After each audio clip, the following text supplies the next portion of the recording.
ఎవరు నీ శత్రువు? పాఠం పేరు ఎవరు నీ శత్రువు అన్నటువంటి పాఠాన్ని ఈరోజు మనం ఆలోచిద్దాం పిల్లరా. ఎవరు నీ శత్రువు? పాతవారు 2-3 సార్లు వరకు విన్నారు. మరి కొత్త వారి కోసం స్టేర్ లెసన్స్ కనుక జాగ్రత్తగా పిల్లలు, చాలా మీకు చెబుతున్న ప్రతి పాఠం చాలా చాలా చాలా ఇంపార్టెంట్ లెసన్స్ మేము ముందుకు తీసుకొస్తున్నాం. రాసుకోనండి. ఎవరు నీ శత్రువు అన్నటువంటి పాఠాన్ని మనము ఆలోచిద్దాం. నా వాయిస్ బాగా మీకు ఎటువంటి డిస్టర్బెన్స్ లేకుండా వినపడుతుంది కదండి? వినపడితే ఏదైనా అలా కోడ్ చేయండి. ఇలాగా డిస్టర్బెన్స్ ఏం లేదు కదా? మంచిది నాన్న, మంచిది. మంచిది నాన్న. ఎవరు నీ శత్రువు అన్నటువంటి పాఠాన్ని రాసుకోనండి నాన్న. ఎవరు నీ శత్రువు?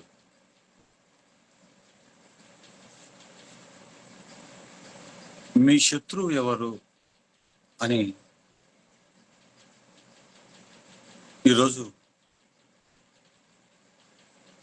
ఈ ప్రపంచాన్ని అడిగితే,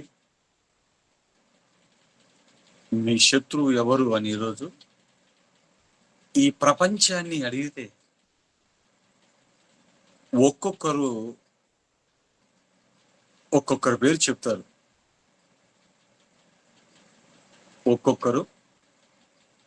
ఒక్కొక్కరు పేరు చెప్తారు. భారతదేశాన్ని అడిగితే చైనా, పాకిస్తాన్ల పేరు చెబుతుంది. మన దేశాన్ని అడిగామనుకోండి, నీ శత్రువు ఎవరు అని, చైనా, పాకిస్తాన్ లాంటి అంటుంది.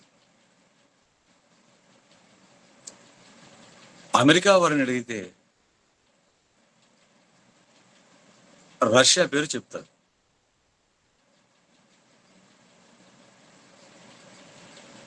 రష్యాని అడిగితే ప్రస్తుతం ఉక్రెయిన్ పేరు చెప్తుంది. ఇరాన్ అడిగితే ఇజ్రాయెల్ పేరు, పాలస్తీనాని అడిగిన ఇజ్రాయెల్ పేరే చెప్తుంది. ఆలోచించండి దేవుని పిల్లలారా. ఇక తమిళనాడుని అడిగితే కర్ణాటక పేరు చెబుతుంది. కర్ణాటకని అడిగితే తమిళనాడు పేరు చెబుతుంది. తమిళనాడే మా శత్రువులండి అని. ఆలోచించండి. ఇక వ్యక్తులను అడిగితే, వ్యక్తులను, ఒక భార్యని అడిగితే ఎవరో కాదండి, నా భర్తే నా శత్రువు అని చెప్తుంది.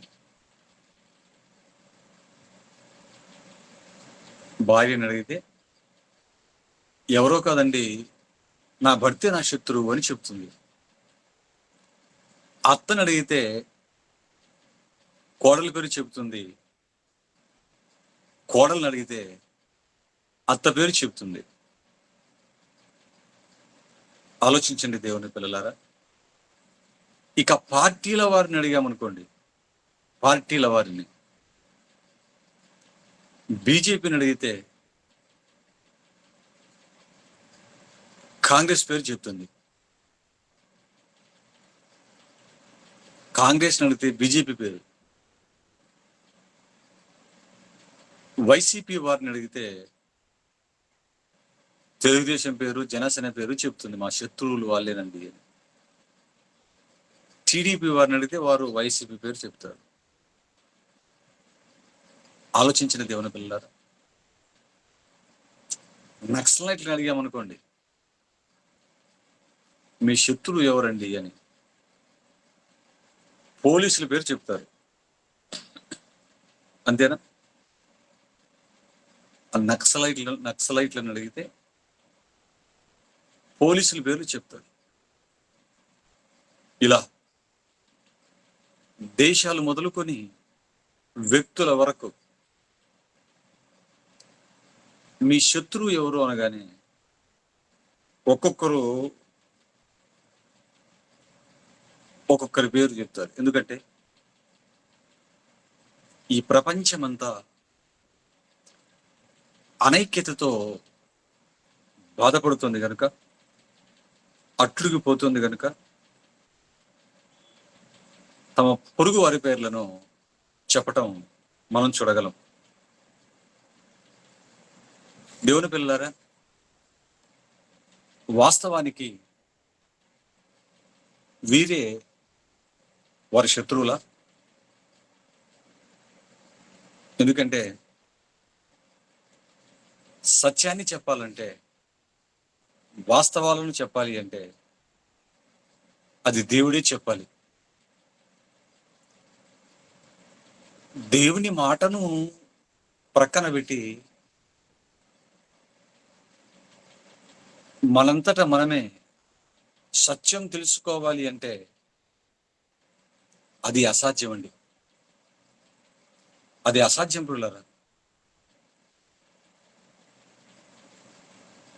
ఇక దేవుని మాటను బట్టి మనం ఆలోచించగలిగితే నీ శత్రువు ఎవరు లేదా మన శత్రువు ఎవరు అన్నదానికి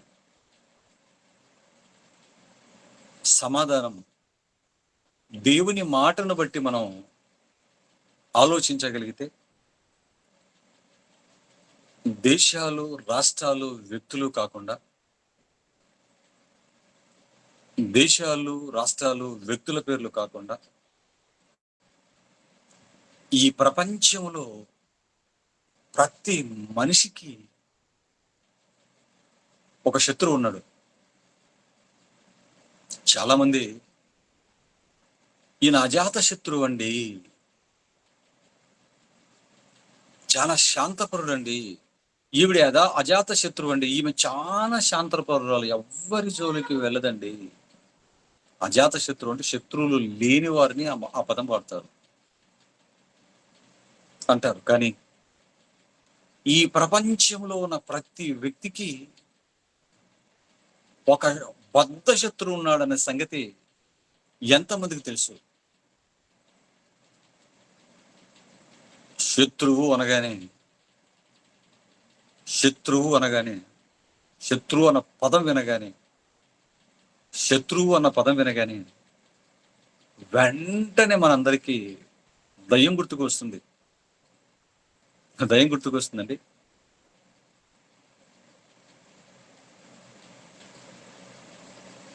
ఎందుకు అది మనకు శత్రువు? దేనిని బట్టి అది మనకు శత్రువు అన్నది మనకు తెలియాలి. శత్రువు అనగానే అందరికీ దయ్యం గుర్తుకొస్తుంది కదా, నిజమే, అది శత్రువే. అయితే ఎందుకు శత్రువు, దేనిని బట్టి అది మనకు శత్రువు అన్నది మనకు తెలియాలి. ఎందుకు శత్రువుగా దాన్ని భావిస్తున్నామంటే, మనం భావిస్తున్నామంటే యెషయా గ్రంథం 14వ అధ్యాయం 17వ వచనాన్ని దయచేసి మీ బైబిల్ విప్పి చూడండి. యెషయా గ్రంథం 14వ అధ్యాయం 17వ వచనం. యెషయా గ్రంథం 14:17.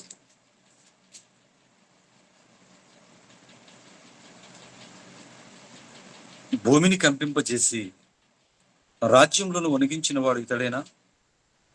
లోకమును అడవిగా చేసి దాని పట్టణములను పాడు చేసిన వాడు ఇతడేనా? ఆ తర్వాత చెప్తున్నాడు చూడండి అసలు విషయాన్ని. తాను చెరపట్టిన వారిని తమ నివాస స్థలమునకు పోనీయని వాడు ఇతడేనా అన్నాడు చూడండి. తాను చెరపట్టిన వారిని తమ నివాస స్థలమునకు పోనీయని వాడితడేనా అన్నాడు. జాగ్రత్తగా ఆ విషయాన్ని ఆ వచనాన్ని మీరు మనసులో పెట్టుకోరండి. ఇందుకు మనల్ని చెరపట్టి మన నివాస స్థలమైన దేవుడి యొద్దకు మనల్ని పోనీయని వాడు ఒకడున్నాడంట. ఇంతకు ఎవడు వాడు అని ఆలోచిస్తే, పరలోకంలో యుద్ధం జరిగి ఓడిపోయి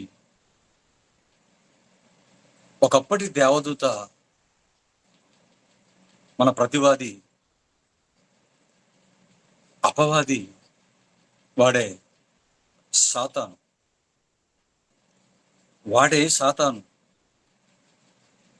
వాడు తాను చెరపట్టిన వారిని, అంటే భూమి మీద దేవుని పిల్లలమైన మనల్ని చెరలోనికి తీసుకున్నాడట. తాను చెరపట్టిన వారిని అంటే ఎవరిని వాడు చెరపడతాడు అంటే, భూమి మీద దేవుడి పిల్లలమైన మనలనే వాడు చెరపడతాడు. ఎలా చెరపట్టాడండి? చెర అంటే జైలు. మమ్మల్ని చెరపట్టాడా? మమ్మల్ని జైల్లో వేశాడా? మేము ఇప్పుడు చెరపట్టబడిన వారమా అన్న ప్రశ్న మీకు రావచ్చు. చెరపట్టడం అంటే వాటి ఆలోచనలతో మనల్ని బంధించాడు.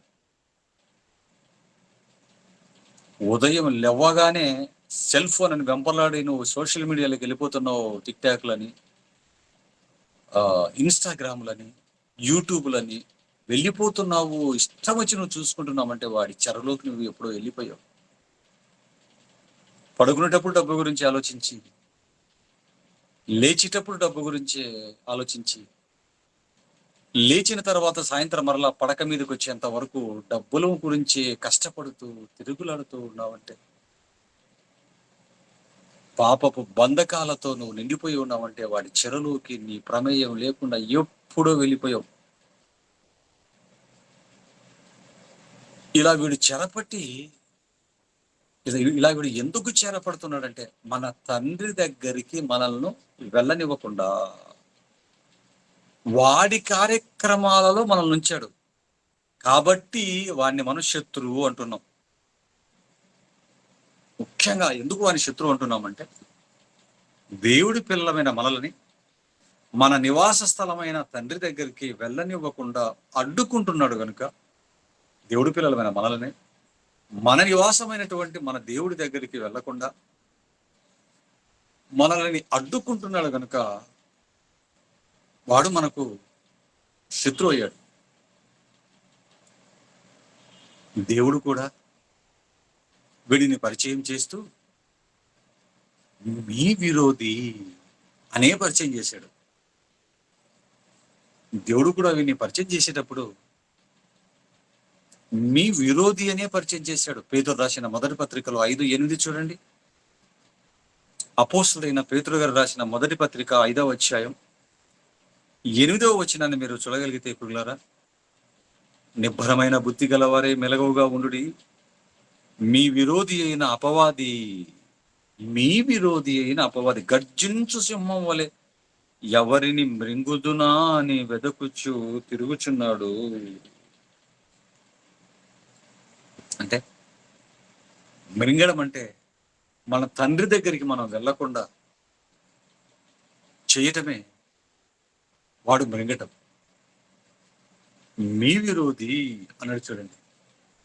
కానీ మనిషికి ఇది అర్థం కాలేదు. మనిషికి ఇది అర్థమైందా?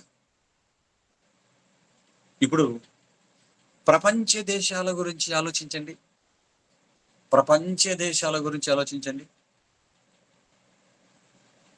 ఏ ప్రపంచ దేశమైనా మరో దేశాన్ని పరలోకానికి వెళ్ళనివ్వకుండా అడ్డుకుంటుందా? ఏ దేశమైనా మరో దేశాన్ని పరలోకానికి వెళ్ళనివ్వకుండా అడ్డుకుంటుందా? ఏ రాష్ట్రమైనా మరో రాష్ట్రాన్ని పరలోకానికి వెళ్ళనివ్వకుండా అడ్డుకుంటుందా? ఏ రాజకీయ పార్టీ అయినా మరో రాజకీయ పార్టీలో ఉండేవారిని పరలోకానికి వెళ్ళనివ్వకుండా అడ్డుకుంటున్నారా? ఆలోచించండి దేవుని పిల్లలారా. లేదు, లేదండి. అంటే మనిషికి ఎవరు విరోధో, ఎవరు శత్రువో అర్థం కాలేదు. 4 మాటలు ఎవరైనా తిట్టగానే, నన్ను తిట్టాడు వాడు నా శత్రువు, నన్ను కొట్టాడు వాడు నా శత్రువు, నా వస్తువు తీసుకొని నాకు ఇవ్వలేదు వాడు నా శత్రువు, నా దేశం మీద బాంబులు వేసాడు కాబట్టి వాడు నా శత్రువు, ఇలాగనుకుంటున్నారే తప్ప శత్రువు అంటే పరలోకానికి వెళ్ళనివ్వకుండా నిన్ను అడ్డుకునేదే శత్రువు, అసలు సిసలైన శత్రువు అని ఇది మనిషికి అర్థం కాలేదు పిల్లరా. అంటే నిన్ను పరలోకానికి వెళ్ళనివ్వకుండా అడ్డుపడేదే నీ విరోధి, అదే నీ శత్రువు. ఇది తెలియదు మనిషికి. అసలు శత్రువైన వ్యక్తిత్వాన్ని పక్కన పెట్టి, అసలు శత్రువైన వ్యక్తిత్వాన్ని ప్రక్కన పెట్టి, వ్యక్తుల దగ్గర నుండి దేశాల వరకు శత్రువులు కాని వారిని శత్రువులుగా ఆలోచిస్తున్నారు. శత్రువులు కాని వారిని శత్రువులుగా, చిన్న చిన్న వాటిని మనసులో పెట్టుకొని శత్రువులుగా ఆలోచిస్తున్నారు. నిన్ను పరలోకానికి వెళ్ళనివ్వకుండా అడ్డుపడుతున్న అపవాది నీ శత్రువని నీవు ఆలోచించగలిగితే, నిన్ను పరలోకానికి వెళ్ళనివ్వకుండా అడ్డుపడుతున్న అపవాది నీ శత్రువు అన్నదాన్ని నువ్వు ఆలోచించగలిగితే, ఇప్పుడు యేసుక్రీస్తు మాటలను కూడా ఒక్కసారి చూద్దాం. దాన్ని మనసులో పెట్టుకొని మనల్ని పరలోకానికి వెళ్ళనివ్వకుండా అడ్డుకునేదే మన శత్రువు అన్న దేవుడు చెప్పిన మాటను మనసులో పెట్టుకొని ఒక్కసారి యేసుక్రీస్తు వారు చెప్పిన మాటను కూడా మనం చదవగలిగితే, మార్కు సువార్త 9వ అధ్యాయం 43వ వచనాన్ని చూడండి పిల్లరా. ప్రశాంతంగా కూర్చోండి మీరున్న ప్లేసుల్లో. అలా మనసు పెట్టి మీరు దేవుడి వాక్యాన్ని మీరు వినగలిగితే పిల్లరా, ఒక అద్భుతమైనటువంటి పాఠాన్ని ఈరోజు మీరు నేర్చుకుంటారు. మార్కు సువార్త 9వ అధ్యాయం 43వ వచనం నుంచి 47వ వచనం వరకు ఉన్న క్రీస్తు ప్రభువులు వారు చెబుతున్న మాటలను మనం చదవగలిగితే, నీ చెయ్యి నిన్ను అభ్యంతరపరచిన ఎడల దానిని నరికివేయము, నీవు 2 చేతులు కలిగి నరకములో ఆరని అగ్నిలోనికి పోవుట కంటే అంగహీనుడవై జీవములో ప్రవేశించుట మేలు. నీ పాదం నిన్ను అభ్యంతరపరిచిన ఎడల దానిని నరికివేయము, 2 పాదములు కలిగి నరకములో పడవేయుట కంటే కుంటివాడవై నిత్య జీవంలో ప్రవేశించుట నీకు మేలు నాయన. నీ కన్ను నిన్ను అభ్యంతరపరచిన ఎడల దాన్ని తీసి పారవేయి, 2 కన్నులు కలిగి నరకంలో పడవేయబడుట కంటే ఒంటి కన్ను గలవాడవై దేవుని రాజ్యంలో ప్రవేశించుట మేలు. చూసారా దేవుని పిల్లలారా,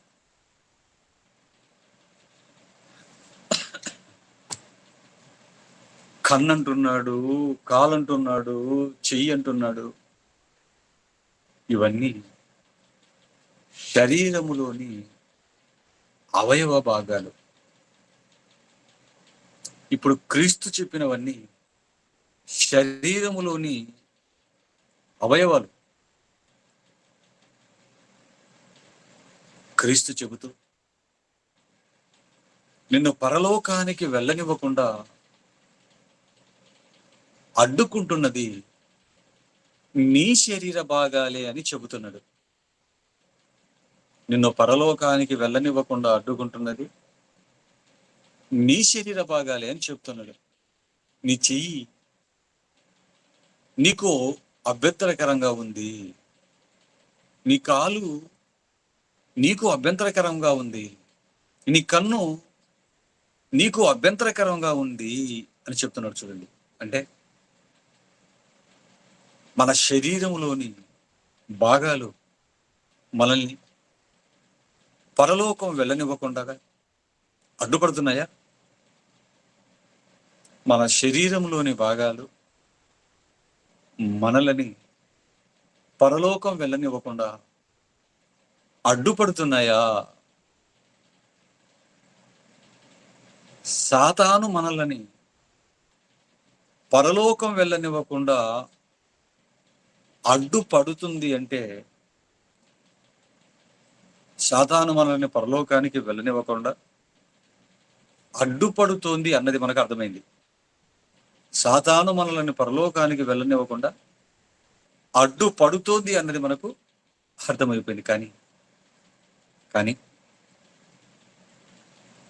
పరలోకానికి మనల్ని అడ్డుపడుతున్నవి, పరలోకానికి వెళ్ళనివ్వకుండా మనల్ని అడ్డుపడుతున్నది శరీర భాగాలే.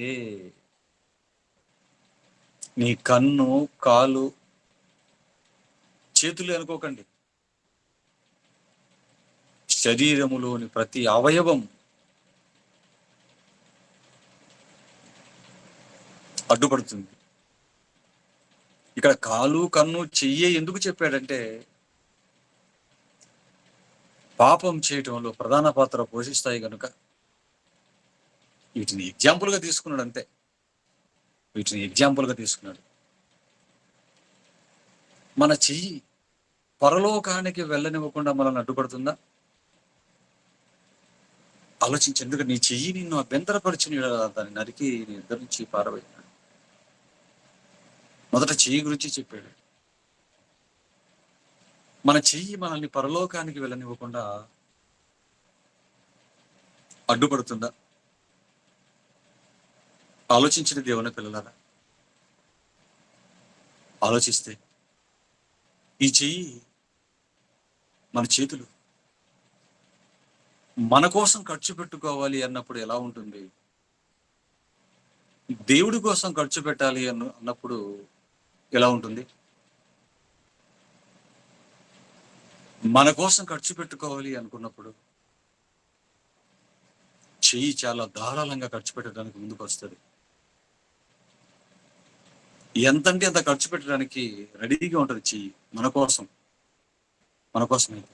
అదే దేవుడి కోసం ఖర్చు పెట్టేటప్పుడు చెయ్యి ఏం చేస్తుంటుంది? జేబులోకి వెళ్ళి తడుముతుంటుంది. చిన్న నోటు ఏది ఉంటే అది పెట్టాలా వద్దా, దేవుడి కోసం ఖర్చు పెట్టాలా వద్దా అని ఆలోచించిన దేవుని పిల్లలరా, మన కోసం ఖర్చు పెట్టినప్పుడు ఈ చేతులు ఎలా ఉంటాయి? దేవుడి పని కోసం ఖర్చు పెట్టాలనుకున్నప్పుడు ఎలా ఉంటుంది ఆలోచించండి. అలా లోపలికి వెళ్ళి తడిమి 5 రూపాయల కాయనో 2 రూపాయల కాయనో లేకపోతే చిన్ని నోట్లు మన చేతులు తగలగానే వాటిని ఇవ్వాలి అనుకుంటుంది. మన కోసం కార్యక్రమాలు చేసేటప్పుడు ఇది ఎలా ఉంటుంది? దేవుడు పని చేయాలి అనుకున్నప్పుడు ఈ చేతులు ఎలా ఉంటాయి మీరు ఆలోచించండి. దేవుడి కోసం ఖర్చు పెట్టేటప్పుడు ఈ చేతులు ముందుకు సరిగ్గా రావు. దేవుడి పని చేయటానికి ఈ చేతులు త్వరగా ముందుకెళ్ళవు. అదే మన కోసం ఖర్చు పెట్టుకోవాలి అనుకున్నా, మన కోసం ఏదైనా చేసుకోవాలి అనుకున్నా చాలా యాంగ్జైటీగా, చాలా ఆసక్తితో ఈ చేతులు పని చేయటం మనం చూడగలం. ఎందుకంటే దేవుడి కోసం అంటే ఈ చెయ్యి ఇవ్వనివ్వదండి. ఈ చెయ్యి ఇవ్వనివ్వదు. మీకు అర్థమయ్యేట్లుగా చెప్పమంటారా బైబిల్లో నుంచి ఒక మంచి ఉదాహరణని? బైబిల్లో నుంచి మంచి ఉదాహరణ మీకు మంచి ఉదాహరణ చెప్పమంటారా? అపోస్తల కార్యాలు 5వ అధ్యాయం తీయండి. అపోస్తల కార్యాలు 5వ అధ్యాయానికి మనం వెళ్ళినట్లయితే మొదటి వచనం నుంచి కొన్ని వచనాల కిందికి చదువుకుంటే అక్కడ ఒక జంట కనబడుతుంది. భార్యాభర్తలు, ఒక జంట. అపోస్తల కార్యాలు 5వ అధ్యాయంలో అననీయ అనే ఒక మనుషుడు తన భార్య అయిన సప్పీరాతో ఏకమై పొలమమ్మెను. భార్య ఎరుకనేవాడు దాని వెలలో కొంత దాచుకొని కొంత తెచ్చి అపోస్తలుల పాదములు ఎదుట పెట్టినప్పుడు పేతురు, అననీయ, ఈ భూమి వెలలో కొంత దాచుకొని పరిశుద్ధాత్మను మోసపుచ్చుటకు సాతాను ఎందుకు నీ హృదయమును ప్రేరేపించండి. అపవాది చెరపట్టడం అంటే ఇదేనండి, ప్రేరేపించి దాని ఆలోచనలతో మనం బంధిస్తున్నది. సాతాను ఎందుకు నీ హృదయమును ప్రేరేపించను? అది నీ యొద్ద ఉన్నప్పుడు నీదే కదా. మినపిమ్మట అది నీ వశమై ఉండలేదా? ఎందుకు ఈ సంగతి నీ హృదయంలో ఉద్దేశించుకున్నావు? నువ్వు మనుషులతో కాదు దేవుడితోని అబద్ధం ఆడితో అని చెప్పాడు. వెంటనే పడి ప్రాణం విడిచాడు. ఇద్దరు భార్యాభర్తలు. అది మొదటి శతాబ్ద కాలం అండి. ఇప్పుడు మనం చదివినటువంటి మాట. మొదటి శతాబ్ద కాలంలో సంఘము విస్తరిస్తూ ఉంది, పరిచర్య విస్తరిస్తూ ఉంది, నిస్వార్థమైన సేవ జరుగుతూ ఉందండి. అపోస్తలులు చెబుతున్న వాక్యాన్ని విని చెలించిపోయినటువంటి ఎందరో విశ్వాసులు వారికి కలిగి ఉన్నటువంటి దానంతటిని తీసుకొచ్చి చరచరాస్తులను అమ్మి ఆ వెలను తీసుకుని వచ్చి అపోస్తలుల పాదాల చెంత పెట్టిస్తున్నారు. త్యాగముతో సంఘం ముందుకు దుంపుతుంది. ఆ సంఘములో అననీయ సప్పిరని ఈ భార్యాభర్తలు కూడా అక్కడే ఉన్నారు. వారు వాక్యం విన్నారు. అందరూ ఇస్తున్నారు కదా. మనము నమ్మి బాప్తిసం తీసుకున్న సంఘంలోకి వచ్చి పేతురు గారు అపోస్తలులు చెప్తున్న వాక్యాలను విన్నాం. అందరూ ఇస్తున్నారు ఇంత దాతృత్వంతో, మనం కూడా ఇద్దామా అని తన భార్యతో ఏకమయ్యాడు. ఇంటికి వెళ్ళారు. మాటిచ్చారు పేతురు గారు, మేము కూడా ఇస్తాం అందరితో పాటు. ఇంటికి వెళ్ళి మనకు పొలం ఉంది కదా అమ్మేద్దాం అనుకున్నారు. వెళ్ళారు, పొలాన్ని అమ్మేశారు మొత్తానికి. అంతవరకు బానే ఉంది. పొలాన్ని అమ్మారు, అంతవరకు బానే ఉంది. ఫస్ట్ ఇస్తామని చెప్పారు, తర్వాత పొలాన్ని అమ్మారు, బాగానే ఉంది. పొలము కాస్త ధనరూపంలోకి మారిపోగానే, ఆ పొలము కాస్త ధనరూపంలోకి మారిపోగానే, కళ్ళతో ధనాన్ని చూడగానే మనసు మారిపోయింది. ఇంత సొమ్ము దేవుడికి వాళ్ళ ధనము చేతుల్లోకి రాగానే, ఆ ధనము చేతుల్లోకి, పొలము ధనంగా మారి చేతుల్లోకి రాగానే చేతుల్లోకి వచ్చిన ధనాన్ని చూసుకున్నారు. ఇంత సొమ్ము దేవుడికి వాళ్ళ అని ఇవ్వటానికి చేతులు రాక కొంత దాచుకున్నారు. మిగతా కొంత దేవుడికి ఇవ్వాలని అపోస్తలుల పాదాల దగ్గర పెట్టారు. పేతురు దగ్గరికి వచ్చి అందరిలాగా పెట్టారు. ఆ తర్వాత పేతురు గారు ఏమన్నారు మీరు చెప్పలేరు. దేవుడితో అబద్ధం ఆడదు. ఎందుకు నువ్వు అది నీ దగ్గర ఉన్నప్పుడు నీది కాదా? దేవుడు ఏమన్నా నిన్ను అడిగాడు, నువ్వే ఇస్తానన్నావు, వెళ్ళావు, అమ్మావు. పొలమును అమ్మిన తర్వాత ధన రూపంలోకి మారిపోయేసరికి సగం దాచుకొని సగం తీసుకుని దేవుడితో అబద్ధం ఆడతావా? చచ్చిపోయాడు వెంటనే పడి. ఆ తర్వాత వాళ్ళ ఆవిడ అడిగాడు, ఆవిడే అదే చెప్పేసింది, ఆవిడే పడి చచ్చిపోయింది. పిల్లరా, సత్యాన్ని విని మనసులు మార్చుకొని బాప్తిస్వాలు తీసుకొని మహానుభావులైన అపోస్తలుగా వాక్యము చెబుతూ ఉంటే అంత మొట్టమొదటి సార్వత్రిక సంఘములో, అంత గొప్ప సంఘములో సభ్యులుగా ఉంటూ అందరిలాగే పొలాలను అమ్మి ఇవ్వవలసిన వీరు ఎలా దుర్మరణం పాలైపోయి నిత్యాగ్నిగుండానికి దిగజారారో మీరు ఆలోచించండి. వారిని అభ్యంతరపరిచింది ఏంటి? వారి చేతులు. ధనం చేతులకు రాగానే ఇవ్వటానికి చేతులు ఆడలేదు వాళ్ళకి. ఆ భార్యాభర్తలకు చేతులు ఎలా అభ్యంతరకరంగా మారాయో, నరకానికి తీసుకుని వెళ్ళాయో, ఇంతకంటే బెస్ట్ ఎగ్జాంపుల్ మీకు ఏముందో చెప్పండి. అందుకే చెప్పాడు, నీ చెయ్యి నిన్ను అభ్యంతరపరిచిన ఎడల దాన్ని నరికి వేయము అన్నాడు. నరికి వేయమంటే కత్తి తీసుకుని వచ్చి చేతులు నరుకోవడం కాదు. చెప్తాను, వచ్చేవారని చెప్తాను సెకండ్ పార్ట్ లో. దీనికి గురించి దాన్ని నరికి నీ యుద్ధం నుంచి పారవేయి అని ఎందుకు చెప్పాడో, ఆ నరికి వేయటం అంటే ఏంటో విందురు గారి ముందు పాఠంలో. అందుకేనండి చెప్పాడు యేసుక్రీస్తు. చేతులు ఎలాగ అభ్యంతరపరిచే చూసారు భార్యాభర్తల్ని, ఎలా మనిషిని చేతులు అభ్యంతరపరుస్తున్నాయో చూసారా పిల్లరా? ఆయన కోసం ఖర్చు పెట్టడానికి చేతులు రావు. మన కోసం, మన పిల్లల కోసం, మన కుటుంబాల కోసం, మన కొడుకుల కోసం, మన కూతుర్ల కోసం, కోడళ్ళ కోసం, అల్లుళ్ళ కోసం, మనవళ్ళ కోసం, మనవరాళ్ళ కోసం, ఇంట్లో వస్తువుల కోసం, ఎంతగా తిండి కోసం ఎంతైనా ఖర్చు పెడుతుంటాయి ఈ చేతులు. దేవుడి కోసం పెట్టడానికి రావు. అలాగే కన్ను అన్నాడు. వెంటనే నీ కన్ను నిన్ను అభ్యంతరపరిచిన ఎడల, చూసారు చేతులు ఎలా మనకు అభ్యంతరకరంగా మారిపోతున్నాయి. దేవుడిచ్చిన చేతులు దేవుడి కోసం ఖర్చు పెట్టలేకపోతున్నాయి. అయినా నువ్విచ్చేదంతా ఆయనకి. అననీయ సప్పిరాల పొలం ఎంత, వారు ఎంత, వారు బ్రతుకెంత, వారి దగ్గర ధనం ఎంత, పొలం కాస్ట్, ఆ దేవుడికి ఇచ్చేది ఎంత కష్టం వాళ్ళకి దేవుడు కాదు. అది ఏ పంటి కిందకి అవుతుంది దేవుడికి ఇచ్చినా కూడా. మనం ఇచ్చేది ఎంత అండి దేవుడికి? మనం ఇచ్చేది ఎంత దేవుడికి? కొంత ఇవ్వటానికే మన ఆ చేతులు రావు మన స్తోమతను బట్టి కూడా. అందుకే నీ చెయ్యి నీకు అభ్యంతరం కాదు. తర్వాత ఏమన్నా నీ కన్ను నిన్ను అభ్యంతరపరిచేయడంలో దానికి పీకి నీ యుద్ధ నుంచి పారవేయము అంటుంది. కన్ను కూడా మనకు అభ్యంతర కారణంగా ఉంటుందా? ఈ కన్ను మనల్ని అభ్యంతరపరుస్తుందా పరలోకానికి వెళ్ళనివ్వకుండా? కన్ను గురించి మీరు ఆలోచిస్తే దేవుని పిల్లలారా, ఈ కన్ను దేవుడు చేసిన ప్రకృతిని చూస్తున్నప్పుడు అబ్బో అంటుంది. దేవుడు చేసిన ఈ ప్రకృతిని చూస్తే మన కన్ను అబ్బో ఉంటుంది.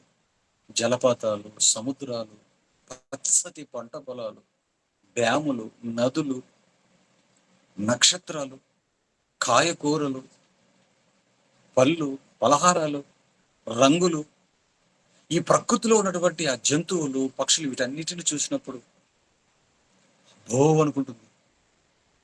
కన్ను పెద్దవి చేసుకొని చూస్తాం. మరి దేవుడిచ్చిన మాటలు చదివి అబ్బో అన్నవారు ఉన్నారా? ప్రకృతిని చూసి అబ్బో అన్నవారు ఉన్నారు. దేవుడిచ్చిన మాటలను చదివి అబ్బో అన్నవారు ఉన్నారంటారా? దేవుడిచ్చిన ఈ మాటలు చాలా గొప్పవి పిల్లరా. దేవుడు చేసిన ప్రకృతిని చూసి ఆకర్షింపబడుతున్న మనం బైబిల్ చదివి ఆకర్షింపబడుతున్నామా? బైబిల్ చదివేటప్పుడు ఆకర్షింపబడుతున్నామా? నిద్రలోకి జారుకుంటున్నామా? ఆలోచించండి. బైబిల్ చేతిలో పట్టుకొని చాలా మందికి నిద్రలోకి వెళ్ళిపోతారు. బైబిల్ చేతి అలా ఒక 4 లైన్లు చదివారో లేదో వెంటనే కంటికి నిద్ర వస్తుంటుంది, తూగు వచ్చేస్తుంటుంది, మూతలు పడిపోతుంటాయి ఈ కళ్ళు. అదే టీవీ చూసేటప్పుడు మూతలు పడతాయా? సెల్ ఫోన్ చూసుకొని అవన్నీ ఇన్స్టాలు, యూట్యూబ్లు చూసేటప్పుడు మూతలు పడవు ఈ కళ్ళు. ఎలా ఉంటాయండి? ఎంత యాంగ్జైటీగా ఉంటాయి. బిర్యానీ తినేటప్పుడు ఎవరికైనా నాకు నిద్ర వస్తుందండి అంటారండి. మంచి బిర్యానీ పెట్టారనుకోండి, మంచి దమ్ బిర్యానీ ప్లేట్ ముందు పెట్టుకొని మధ్యాహ్నం టైంలో, లంచ్ టైంలో నిద్రపోయిన వాళ్ళని చూసారా మీరు? బిర్యానీ ముందు పెట్టుకొని నిద్రపోయిన వాళ్ళు ఎవరైనా చూసారా? ఎవరిని చూడు. డబ్బులు లెక్కెట్టేటప్పుడు, డబ్బులు కౌంట్ చేసేటప్పుడు నిద్రపోయే వాళ్ళని చూసారా? బ్యాంకులో డబ్బులు 10,000 20,000 కట్ట డ్రా చేస్తాం. ఆ కట్ట తీసుకొని లెక్క పెడతా అలాగే నిద్రపోయిన వాళ్ళని ఒక్కరిని చూస్తామండి. బిర్యానీ దగ్గర రాని నిద్ర, డబ్బులు లెక్కెట్టేటప్పుడు రాని నిద్ర, సెల్ ఫోన్ చూసేటప్పుడు, టీవీలు చూసేటప్పుడు రాని నిద్ర, లోకాన్ని చూసేటప్పుడు రాని నిద్ర, బైబిల్ దగ్గరికి రాగానే అలాగా కళ్ళు మూతలు పడిపోతుంటాయి. వెంటనే నిద్రకి వెళ్ళిపోవాలనుకుంటుంటాం మనం. ఆలోచించండి దేవుని పిల్లలారా, ఎంత కన్నులు మన కన్నులు ఎలా ఉన్నాయో మీరు ఆలోచించండి. బైబిల్ దగ్గర ఎలాగ ఉన్నాయి, మిగతా కార్యక్రమాల దగ్గర ఎలాగ ఉన్నాయి. అలాగే నీ చెయ్యి నిన్ను అభ్యంతరపరిచిన ఏడలా అన్నాడు. నీ కాలు నిన్ను అభ్యంతరపరిచిన ఏడలా అన్నాడు. ఈ కాళ్ళు దేవుడి పని చేసేటప్పుడు ఎలాగుంటాయి? మన పనుల కోసం వెళ్ళేటప్పుడు ఎలాగుంటాయి మీరు ఆలోచించండి. సినిమాలకు వెళ్ళేటప్పుడు, విందులు వినోదాలకు వెళ్ళేటప్పుడు, బంధువులకి ఇళ్ళకు వెళ్ళేటప్పుడు,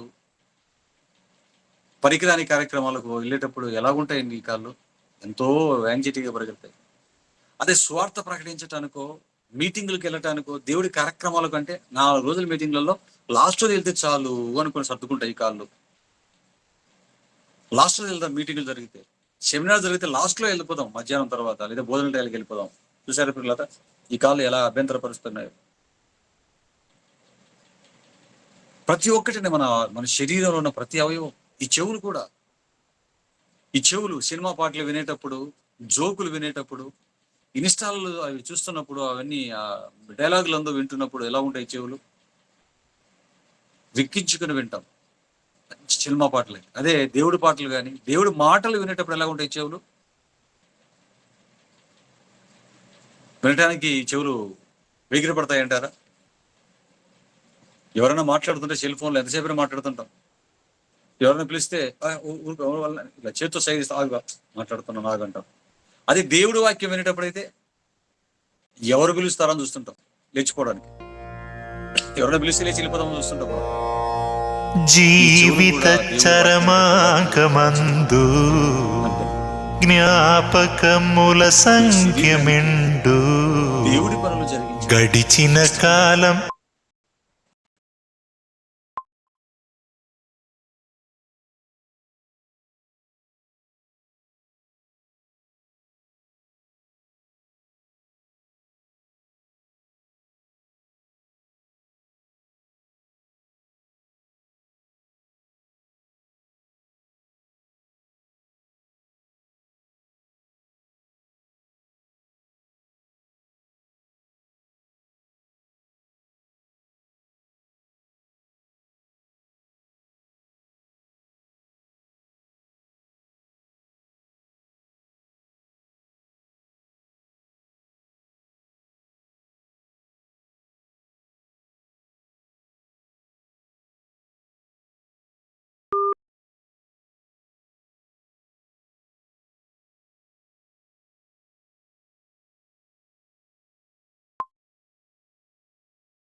టోటల్గా ఈ శరీరం మనిషిని శరీర కార్యక్రమాల్లో ముంచుతుంది అని మనకు అర్థమైంది.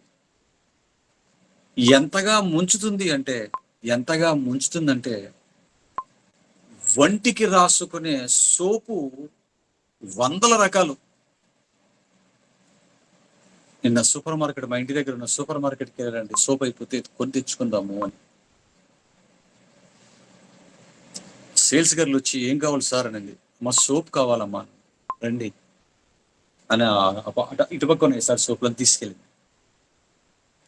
ఏమండి ఈ పక్క నుంచి ఆ పక్క వరకు ర్యాకుల కింద నుంచి పై వరకు 6 అడుగుల ఎత్తులో పేర్చి పెట్టారండి సోపులు. ఏమి తీసుకోవాలో దిక్కుది లేకుండా పెట్టారు. 2 నిమిషాలు ఒంటికి రాసుకునే సోపులు 100 రకాలు. ఇక బట్టలు అంటారా, ఎన్ని రకాలు ఉన్నాయో చెప్పనవసరం లేదు. వస్తువుల గురించి చెప్పనవసరం లేదండి. మీకు ఇవన్నీ చెప్పడం ఒక్క మాట చెప్తాను, మీకు అర్థమైపోతుంది. వెంట్రుకలను క్లీన్ చేసుకోవడానికి వాడే షాంపూలు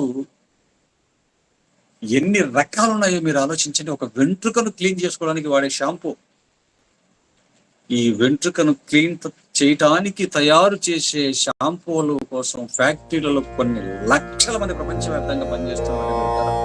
జీవిత చేస్తున్నారు షాంపూల కోసం, రకరకాలైన షాంపూలు. దేవుని పిల్లలారా మీరు ఆలోచించండి. శరీరము తమ కార్యక్రమాలలో మనల్ని ఎలా నిమగ్నము చేసిందో మీరు ఆలోచించండి. దేవుని పిల్లలారా ఆలోచించండి. అందుకే ఈ శరీరం గురించి, దాని కార్యక్రమాల గురించి అనుభవించి ఆలోచించినటువంటి కన్నులు తెరుచుకున్న ఒక మహానుభావుడు దీని గురించి ఏమంటున్నాడో ఒక్కసారి రోమీలకు రాసిన పత్రిక 7వ అధ్యాయం 18వ వచనాన్ని చూడండి పిల్లరా. రోమీలకు రాసిన పత్రిక 7వ అధ్యాయం 18వ వచనాన్ని చూడండి. రోమపత్రిక 7వ అధ్యాయం 18. ఇంతకు ఎవరి మహానుభావుడు ఈ మాటలో శరీరం గురించి అపోస్తులైన పౌలు గారండి.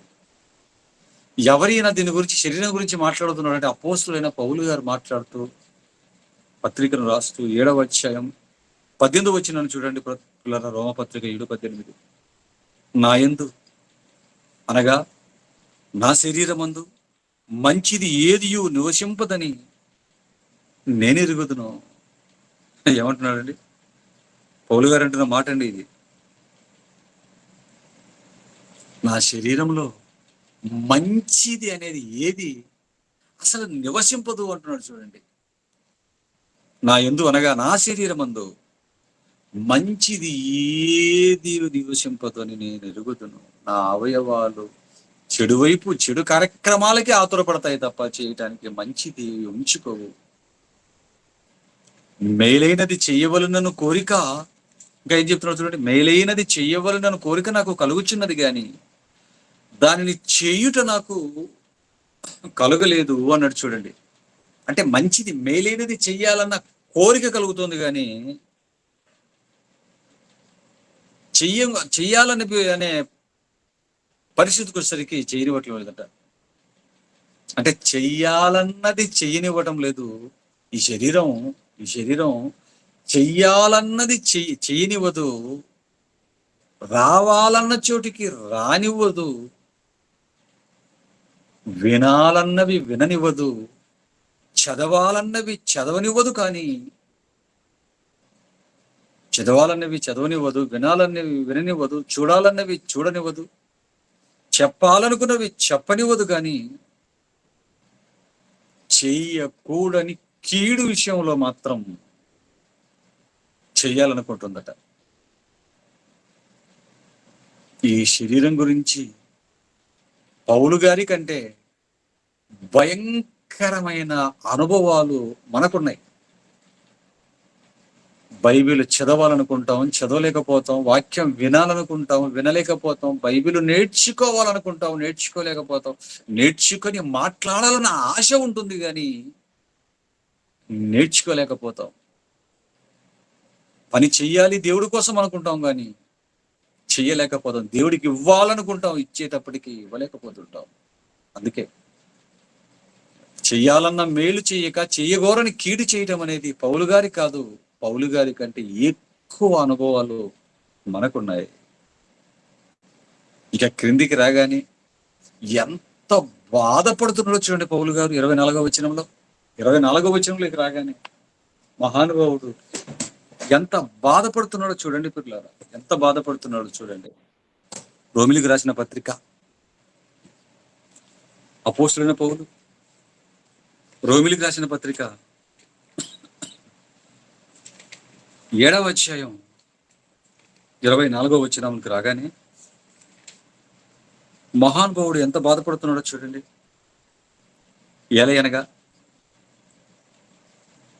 అయ్యో నేనెంత దౌర్భాగ్యుడను, ఇట్టి మరణములకు లోనకు శరీరము నుండి నన్నెవడు విడిపించును. చూసారా ఏమంటున్నాడు? అయ్యో నేను ఎంత దౌర్భాగ్యుడను అంటున్నాడు చూడండి. ఇట్టి మరణమునకు లోనకు నా శరీరం నుంచి నన్ను ఎవడు విడిపించును. నాశనానికి తీసుకెళ్తున్నటువంటి ఈ నా శరీరం నుంచి నన్ను ఎవడు విడిపిస్తాడు? ఎలా నేను దీంట్లో నుంచి బయటపడటం? నలిగిపోతున్నాడు, సతమతమైపోతున్నాడు అండి. ఆయన నిలబడడానికి మునుపు క్రీస్తులో నిలవబడటానికి వచ్చిన పౌలు గారు నిలబడటానికి నలిగిపోయాడు, సతమతమైపోయాడు. అవయవాలను ఎలా కంట్రోల్ చేయాలి, దీన్ని ఎలా నిగ్రహించి దీన్ని ఎలా దారికి తెచ్చుకోవాలి అని నలిగిపోయాడండి మహానుభావుడు, నలిగిపోయాడు. ఈ శరీర కోరికల నుంచి నాకు విడుదల కావాలి అనుకున్నాడు చూడండి పిల్లలు. ఎందుకంటే శరీరంలో పుట్టే ప్రతి కోరిక, కలిగే ప్రతి ఆలోచన తీర్చుకునేటంత వరకు ఇది విడిచిపెట్టదు, నిద్రపోద్ది. ఇది శరీరంలో కలిగే ప్రతి కోరికను తీర్చుకునేంత వరకు ఇది నిద్రపోద్ది పిల్లారా, నిద్రపోద్ది. ఇది ఊరుకొద్ది. ఇది మనల్ని ఆలోచించండి. శరీరంలో పుట్టే కోరికైనా, శరీరంలో పుట్టే పగైనా, కక్ష అయినా, ఈ రెండింటిని తీర్చుకునేటంత వరకు ఇది ఊరుకోదండి. ప్రస్తుతానికి చూడండి, పదవి కోసం ఎలా పరుగులెత్తుతున్నారో ఆ ఊరు, ఈ ఊరు, ఈ పట్టణం, ఆ పట్టణం. ప్రజల్లో ఎలా తిరుగుతున్నారో మరణానికి తెగించే నాయకులను చూడండి. వాళ్ళ కోరిక ఏంటి? కుర్చీ కావాలి, డబ్బులు కావాలి. మరికొందరు పగతో తిరుగుతున్నారు, బురద జల్లుతూ, ఒకరి మీద ఒకరు బురద జల్లుకుంటూ లోపల పుట్టిన పగను సాధించుకోవడానికి మరికొందరు తిరుగుతున్నారు. పిల్లల మీద ఆలోచించండి. దీనంతటికీ కారణం మన శరీరం, ఇందులో పుట్టే కోరికలు. ఇది ఎలాంటిదంటే, ఒక మంచి మాటను యాకోబు గారు యాకోబు పత్రిక 4వ అధ్యాయం 1-2 వచనాలు చెప్పాడు చూడండి. యాకోబు పత్రిక 4వ అధ్యాయం 1వ వచనం. యాకోబు పత్రిక 4వ అధ్యాయం 1వ వచనం. మీలో యుద్ధములను పోరాటములను దేని నుండి కలుగుచున్నవి? మీ అవయవములలో పోరాడు మీ భోగేచ్ఛల నుండియే కదా. మీలో యుద్ధములు పోరాటములు దేని నుండి నాయన కలుగుచున్నాయి? ప్రపంచంలో వ్యక్తుల మధ్య, దేశాల మధ్య జరుగుతున్న ఈ యుద్ధాలు దేని గురించి మీరు దేని గురించి చేసుకుంటున్నారు? అమెరికా రష్యాలు దేని గురించి వాళ్ళు యుద్ధం తలపడతారు? ఇజ్రాయెల్ ఇరాన్ దేని గురించి కొట్లాడుకుంటున్నారు? శరీరములో పుట్టిన భోగేచ్ఛల కోసం వాళ్ళు కొట్లాడుకుంటున్నారు. శరీరంలో పుట్టిన భోగేచ్ఛ ఏంటా భోగేచ్ఛ? ఇజ్రాయేలు భూభాగం మాది అని పాలస్తీనీయులు దాడులు తెగబడుతున్న మాది భూమి కావాలి, ఇప్పుడు మాకు ఆ భూమి కావాలి, అందులో ఉన్న నీరు కావాలి, అందులో పడే పంట మాది, భూమి నేల కోసం మట్టి కోసం కొట్లాడుకుంటున్నారు. లేదురా ఇది మాదిరా, మీ భూభాగం కూడా మేమే ఆక్రమించుకుంటాము రా అని ఇజ్రాయేలీలు. ఈ గొడవల్లో ఇరాన్ ఎంటర్, ఈలోపు నుంచి అమెరికా లండన్ వీటి ఎంటర్. మొత్తానికి ప్రపంచమంతా తగలబడబోతుంది అని న్యూస్. ఎందుకయ్యా ఈ ప్రపంచమంతా తగలబడబోతుంది? ఒకసారి ఆల్రెడీ ప్రపంచమంతా కొట్లాడుకొని కోట్ల మంది చచ్చిపోయారు. ప్రపంచమంతా కొట్లాడుకొని కొన్ని కోట్ల మంది చచ్చిపోయారు. అప్పుడు ఎందుకు కొట్లాడుకున్నారు? హిట్లర్ అనే ఒకడిలో పుట్టినటువంటి ఒక భోగేచ్ఛ, ప్రపంచాన్నంతటిని కూడా నేను పరిపాలించాలి అన్నటువంటి ఒకడిలో పుట్టిన ఒక భోగేచ్ఛ ప్రపంచ యుద్ధంగా మరి కొన్ని కోట్ల ప్రాణాలు లేపేశారు. ఇప్పుడు మరలా ప్రపంచమంతా మూడో ప్రపంచ యుద్ధానికి తెరలేస్తోందా అని న్యూస్ చెప్తున్నారు. దేనికి, ఎందుకు కొట్లాడుకోబోతున్నారు అని మరలా దాన్ని వెనకలికి వెళ్ళిపోతే ఒక మట్టి గడ్డలు, పాలస్తీనా మట్టి గడ్డలు, అవి మట్టి గడ్డల కోసం, భూ భాగం కోసం యుద్ధములు చేయటానికి కాలు దూవుకుంటున్నారు, ఒకరినొకరు చంపుకుంటున్నారు. వేల శవాలు లేచిపోయి ఇప్పటికీ ఆ పక్క ఇటు పక్క కొన్ని వేల శవాలు లేచిపోతున్నాయి పిల్లరా. అందుకే అంటున్నాడు మీలో యుద్ధములను.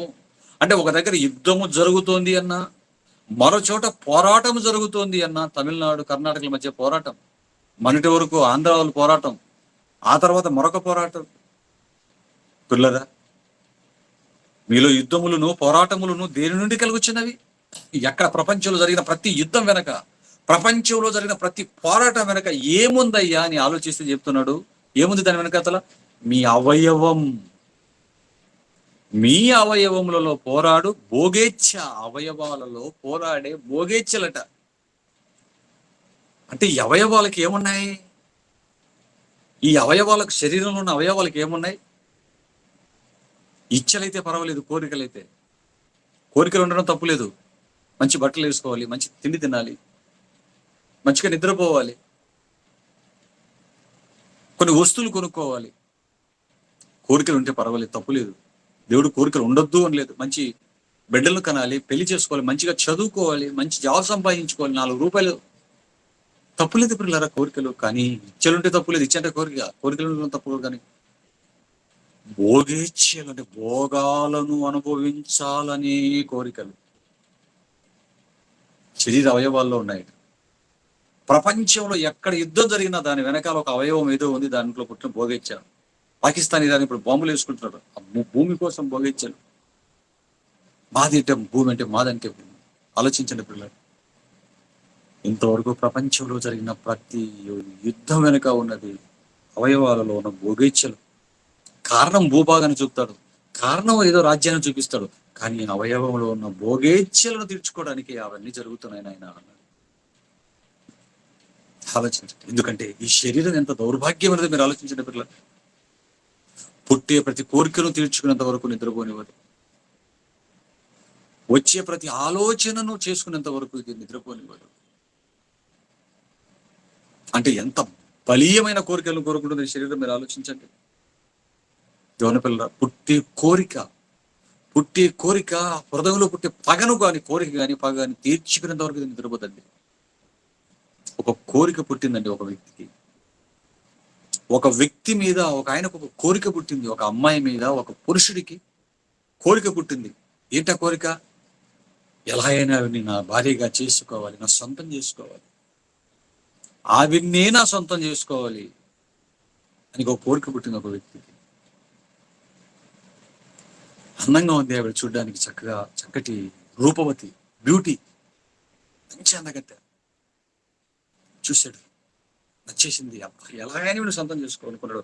నేరుగా వాళ్ళ నాన్న దగ్గరికి వెళ్ళి వాళ్ళ నాన్న అడిగాడు. వాళ్ళ మామే, ఎవరు మామయ్య, మీ అమ్మాయిని నేను పెళ్లి చేసుకుంటాను, మీ చిన్న అమ్మాయిని ఇస్తావా, నచ్చింది అన్నాడు. మా చిన్న పాప నీకు కావాలా? అయితే ఒక పని చేయను ఆయన, 7 సంవత్సరాలు కొలువు చేయి అన్నాడు. 7 ఏళ్ళు కొలువు చేయి, ఇచ్చేస్తా మా పాప అన్నాడు. చేశాడా? ఆదికాండం 29వ అధ్యాయం. ఆయన ఎవరో కాదు, యాకోబు గారు. ఆయన ఇష్టపడి కోరుకున్న స్త్రీ ఎవరో కాదు, రాహేలమ్మ గారు, రాహేలు గారు. 29:20 చూడండి. యాకోబు రాహేలు కోసము 7 సంవత్సరములు కొలువు చేశాను, అయినను అతడు ఆమెను ప్రేమించుట వలన అవి అతనికి కొద్ది దినములుగా తోచెను. బా, ఏమండి, ఆమెను విపరీతంగా ఇష్టపడ్డాడు, విపరీతంగా ప్రేమించేశాడండి యాకోబు గారు రాహేలు గారు. మామ దగ్గరికి వెళ్ళాడు కానీ 7 సంవత్సరాలు కొలువు చేయను, మా పాపని ఇస్తానన్నాడు. 7 సంవత్సరాలు కొలువు చేశాడండి. ఏమండి, 7 రోజులు కాదండి, 7 రోజులు కాదు. ఈ కాలంలో లాగా ఒక అమ్మాయి కాలేజీకి వెళ్తుంటే బుక్కులు పట్టుకొని వెళ్తుంటే ఈ బైకులు చైన్లు వేసుకొని బాగా చక్కగా రౌండ్ కొట్టి 4 రౌండ్లు కొట్టి సిగరెట్లు పోగుదేయడం అనుకున్నట్లు రింగులు పడిపోతుంది పాప. 7 రోజులు ట్రై చేస్తే పడిపోతారు ఈ కాలంలో వాళ్ళకి.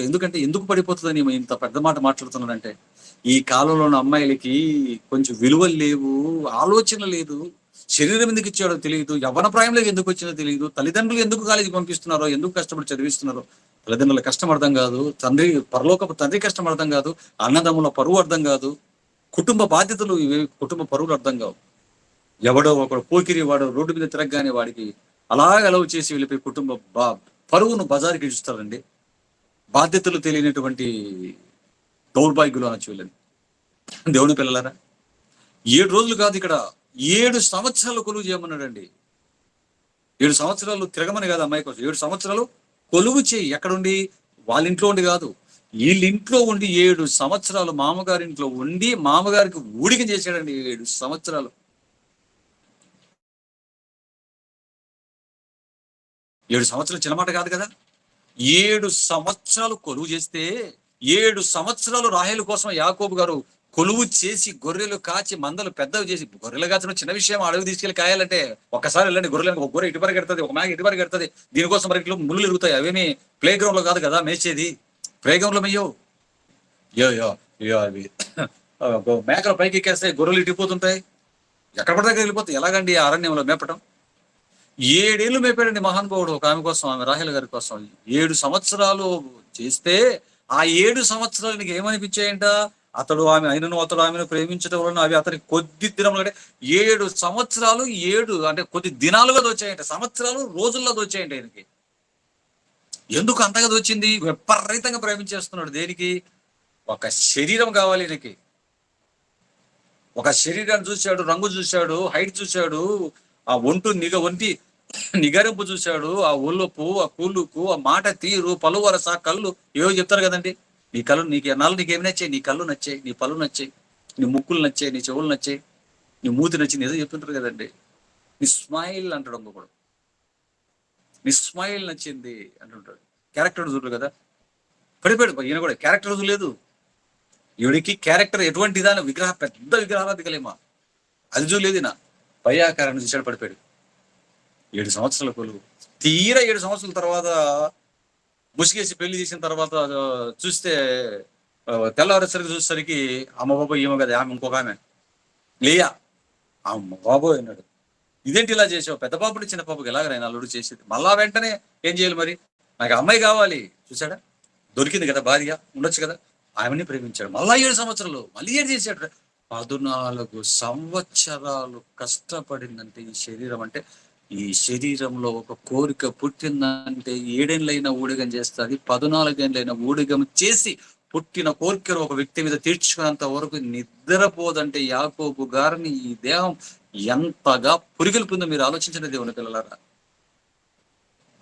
కావాలనుకున్నది తీర్చుకున్నంత, పుట్టిన కోరికను తీర్చుకున్నంత వరకు ఈ శరీరం నిద్రపోదు అని మనకు అర్థమవుతుంది ఈ సందర్భంలో. కోరికే కాదు, పగ కూడా అంతే. పగ కూడా తీర్చుకున్నంత వరకు నిద్రపోదు. నాకు తెలుసు బైబిల్. అన్న భర్త పోయాడు. భర్త పోతే మరిది తగులుకునిందండి ఆవిడ. భర్త చచ్చిపోయాడు, మరిదితో సెటప్ అయిపోయింది ఆవిడ. వయసుకు వచ్చిన కూతురు ఉంది. అంత కూతురున్నా తన మరిది రాజు, ఆ రాజుతో సెకండ్ వైపు లేకపోతే అక్రమ సంబంధంతో వెళ్ళిపోయిందండి. భార్యగానో లేకపోతే ఇంట్లో ఉండిపోయి అతనితో అక్రమ సంబంధం పెట్టుకుని అతనితో కాపురం చేస్తుంది. ఈలోపు ఒక రోషం కలిగిన ప్రవక్త వచ్చాడు. నువ్వు చేస్తున్న తప్పు అన్నాడు రాజుని. ఎవరా రాజు, ఎవరా ప్రవక్త అనుకుంటున్నారా? ఎవరా మహాతల్లి భర్త చచ్చిపోతే మధ్యతో సెట్ అయిపోయిన తల్లి అనుకుంటున్నారా? ఆమె హేరోదియా, ఆ రాజే హేరోదు అతను. వారి గురించి సరిదిద్దాలను చూసిన ప్రవక్తే మహానుభావుడు అయినటువంటి బాప్తిసం ఇచ్చి యోహాను గారు. ఎక్కడుంటుంది ఈ సందర్భం? మార్కు సువార్త 6వ అధ్యాయం 17వ వచనం చూడండి. చివరిగా ముగించేద్దాం క్లాస్ని. మార్కు సువార్త 6వ అధ్యాయం 17వ వచనం. మార్కు సువార్త 6వ అధ్యాయం 17వ వచనాన్ని చూడగలిగితే, ఈ మంచి ప్రవక్త, ఈ రోషంగా ప్రవక్త నువ్వు చేస్తున్నది తప్పు అని చెప్పాడండి ఆయన. మనకి ఆవిడ ఏం చేసిందండి చివరికి?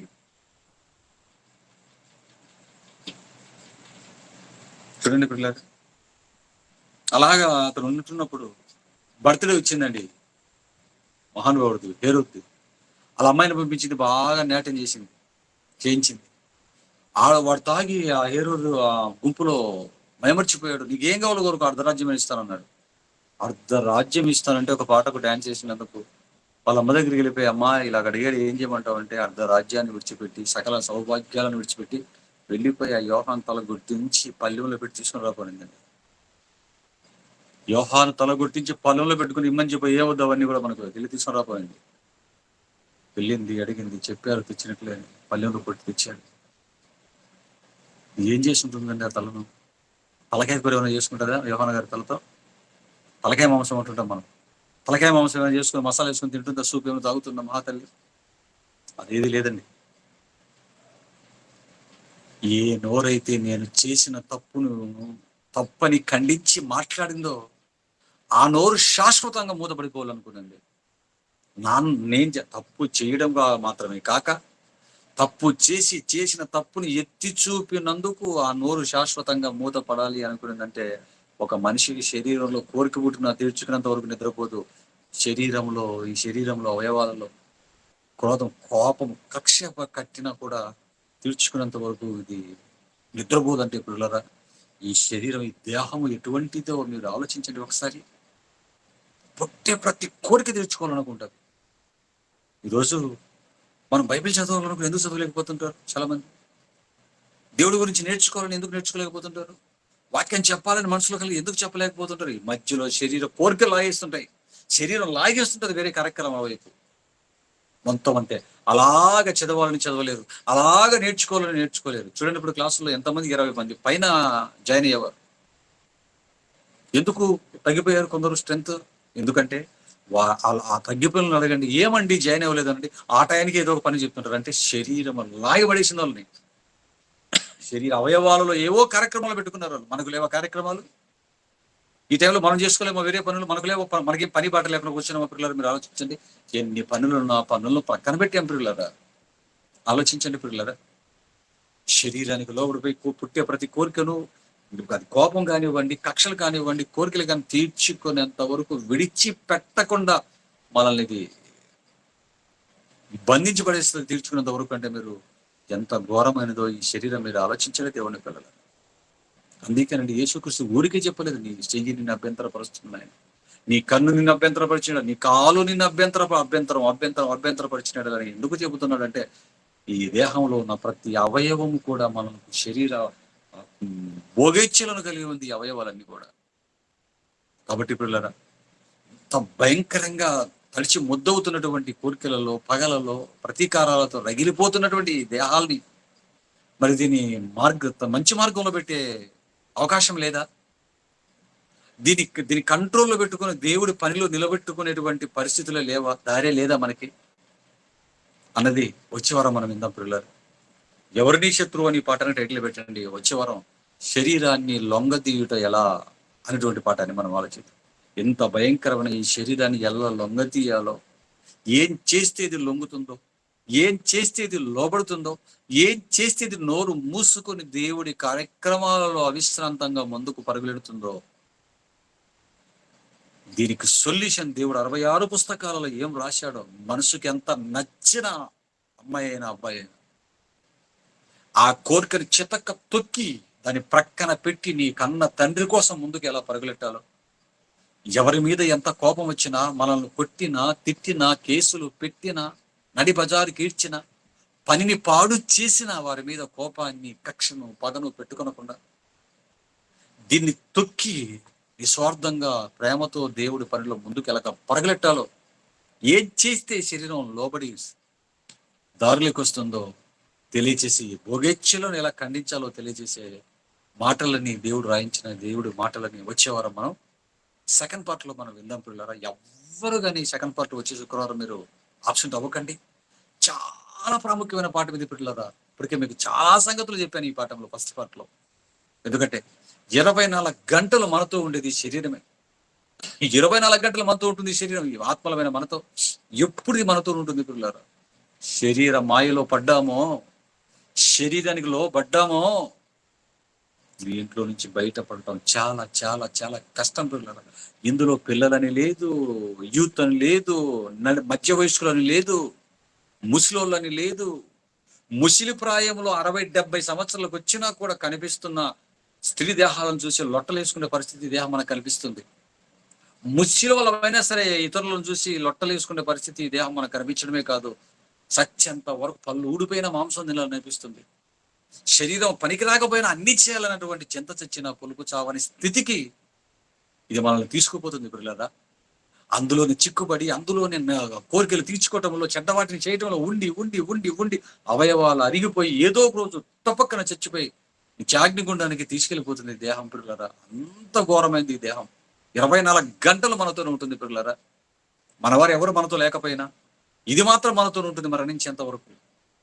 ఇలా మనతోని ఉంటూ, మనకు శత్రువుగా ఉంటూ, ప్రతి క్షణం మనల్ని నిత్యాగ్నిగుండానికి తీసుకెళ్ళటానికి సంసిద్ధంగా ఉన్నటువంటి ఈ దేహాన్ని ఎలా జయించి పరలోకాన్ని సొంతం చేసుకోవాలో నెక్స్ట్ వీక్ పాఠంలో మనం ఆలోచిద్దాం దేవుని పిల్లలారా. ఇప్పటికే ఈ శరీరంతో చేయకూడని ఎన్నో కార్యక్రమాలు చేశాం.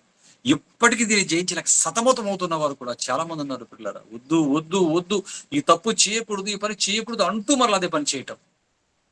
ఎన్నిసార్లు దేవుని క్షమాపణ అడిగింటాం, చేసిన పాపమే చేయటం, మళ్ళీ క్షమాపణ అడగటం, చేయటం క్షమాపణ. ఇక ఏంటి ఎన్నిసార్లు అడుగుతుంటే అడగడానికి, క్షమించడానికి దేవుడికి మనసున్న, అడగడానికి మనకు సిగ్గుండాలి కదండి. చేయటం క్షమించమంటాం, చేయటం అదే ఒకే తప్పే, చేయటం క్షమించమంటాం, చేయటం క్షమించమంటాం. ఏంటి మనకి పరిస్థితి, సిగ్గు జలం లేని పరిస్థితి. దేవుడు క్షమించే మనసు ఆయనకు ఉండొచ్చు, మనకు అడగడానికి సిగ్గు అనేది మనకు ఉండాలి కదా పిల్లరా. ఎలా మనల్ని మార్చిన చూడండి ఈ శరీరం. కాబట్టి దీన్ని లొంగదీయాలో నెక్స్ట్ వీక్ సెకండ్ పార్ట్లో మాట్లాడతాను. కళ్ళు మూసుకోండి. తండ్రి, మీ పిల్లలకు మీ మాటలు చెప్పారు నాయన. మీరిచ్చిన శరీరం ఒకనాడు దివ్యమైన శరీరాన్ని ఇచ్చారు తండ్రి. ఆదాము అవ్వలకి ఏదేనో వనంలో తప్పు చేయటం ద్వారా శరీరంలోకి పాపం ప్రవేశించింది. అవయవాలు ఒకనాడు కోరికలు మాత్రమే ఉన్నటువంటి శరీర అవయవాలలోకి భోగేచ్ఛలు ప్రవేశించాయి తండ్రి మాలోకి. ఈ భోగేచ్ఛలు ప్రతి క్షణం ఒక కోరిక తిరగానే మరో కోరిక, ఒక కోరిక తిరగానే మరో కోరిక, ఇలా కోరికలు కోరికలు కోరికలు కోరికలు కోతి లాంటి మనుషు కలిగి స్థిమితమైనటువంటి ఆలోచనలు, స్థిమితమైనటువంటి బ్రతుకులు లేక గందరగోళంలో మమ్మల్ని సతమతం చేసి గింగిరలు తిప్పినట్లుగా తిప్పి ఏదో ఒక రోజు మరణం పేరుతో ఇదే కోరికల్లో ఉండి చచ్చేటట్లుగా చేసి నిత్యాగ్నిగుండానికి పంపుతుంది మా ఆత్మని, శరీరం తండ్రి. కాబట్టి ఈ శరీరాన్ని ఎలా లొంగతీయాలో నెక్స్ట్ వీక్ మేము మాట్లాడుకోబోతున్నాం. ఇది ఎలా శత్రువుగా మాకు మారిపోయింది. అపవాది శత్రువు అని అందరూ అనుకుంటున్నారు తండ్రి. అది బయట ఉంది తండ్రి. అది ఎప్పుడు మాతో ఉండదు తండ్రి. కానీ శరీరం మాత్రం అనుక్షణం మాతోనే ఉంటుంది. మాతో ఉంటూ మాకు శత్రువుగా ఉంటూ 24 గంటలు నరకానికి బాటలు వేస్తున్న దీనిని ఎలా హ్యాండిల్ చేయాలో మీరు బైబిల్లో రాయించిన మాటలని, మెలకువలని నెక్స్ట్ వీక్ మీ పిల్లలకు చెప్పి, మీ పిల్లలను శరీరాన్ని జయించినటువంటి జయ వీరులుగా రెడీ చేయడానికి సహాయము చేయమని ఈరోజు క్లాసుల్లో ఉండి పనులన్నీ ప్రక్కన పెట్టి చిత్తశుద్ధితో మీ మాటలు విన్న ప్రతి బిడ్డని దీవించండి. వారిని, వారి కుటుంబాలని, వారి బంధుమిత్రులను దీవించండి, ఆశీర్వదించండి. వారి పనిబాటులలో తోడుగా ఉండండి. చదువుకున్న వారు ఉన్నారు, జాబుల కోసం వెతుకుతున్న వారు ఉన్నారు, యవ్వన బిడ్డలు జాబులు చేసుకుంటూ జాబుల్లో ఎన్నో ప్రయాసలు పడుతున్న వారు ఉన్నారు. వారిని కూడా జ్ఞాపకం చేసుకోండి. మీ వలన ఎన్నో పొందుకున్నావు నేను. నీ పని చేయలేకపోతున్న వారిని జ్ఞాపకం చేసుకోమని ప్రార్థిస్తాను. యేసుక్రీస్తు వారి పరిశుద్ధమైన మహిమ కలిగిన నామములో ఈ ప్రార్థన సమర్పిస్తున్నాము తండ్రి. ఆమేన్. ఆమేన్. నెక్స్ట్ వీక్ సెకండ్ పార్ట్ ని మనం ఆలోచిద్దాం.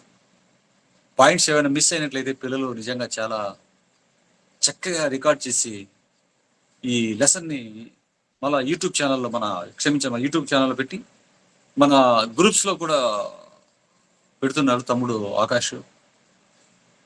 మరి మిస్ అయిన పాయింట్స్ కూడా అందులో చూసుకొని మరలా మీరు రాసుకోండి పిల్లలు. మనకు చాలా ప్రాముఖ్యమైన పాఠాలు, సమాజానికి చాలా ప్రాముఖ్యమైన పాఠాలు. ఈ శరీరం గురించి ఖచ్చితంగా ఒక్కొక్కరం కొన్ని వేల మందికి మనం చెప్పవలసిన వారమై ఉన్నాం పిల్లలు. మన శరీరాన్ని మనం జయించుకొని ఇతరులకు చెప్పాలి కనుక అటు మంచి మనసు దేవుడి మీద అందరికి కూడా ప్రసాదించి మంచి నేర్పుదలని ప్రతి ఒక్కరూ మంచి వాక్యోపదేశకులుగా రూపాంతరం చెందాలని మనస్ఫూర్తిగా కోరుకుంటున్నాను. అందరికి వందనాలండి. ఏమైనా చెప్తారేమో చెప్పండి బ్రదర్.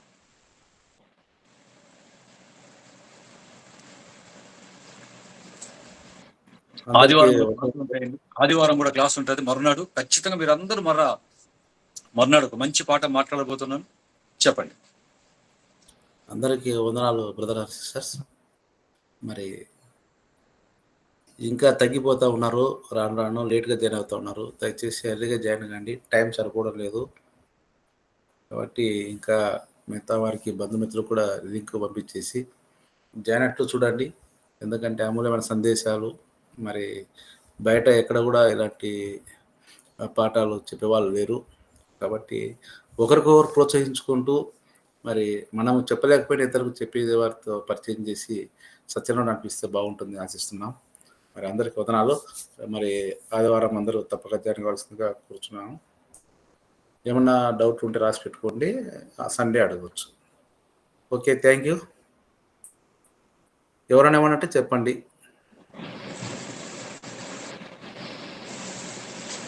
ఓకే అండి, మరి మనందరం కూడా మళ్ళీ ఆదివారం క్లాసులో కలుసుకున్నాం. ఓకే అండి, అందరికి సెలవు. మరి ఓకే బ్రదర్, అందరికి సెలవు బ్రదర్. సండే కలుద్దాం మరి. వందనాలు అన్న. వందనాలు ప్రవీణ్. అందరికి వందనాలు. ఓబులేశ్వర బ్రదర్కి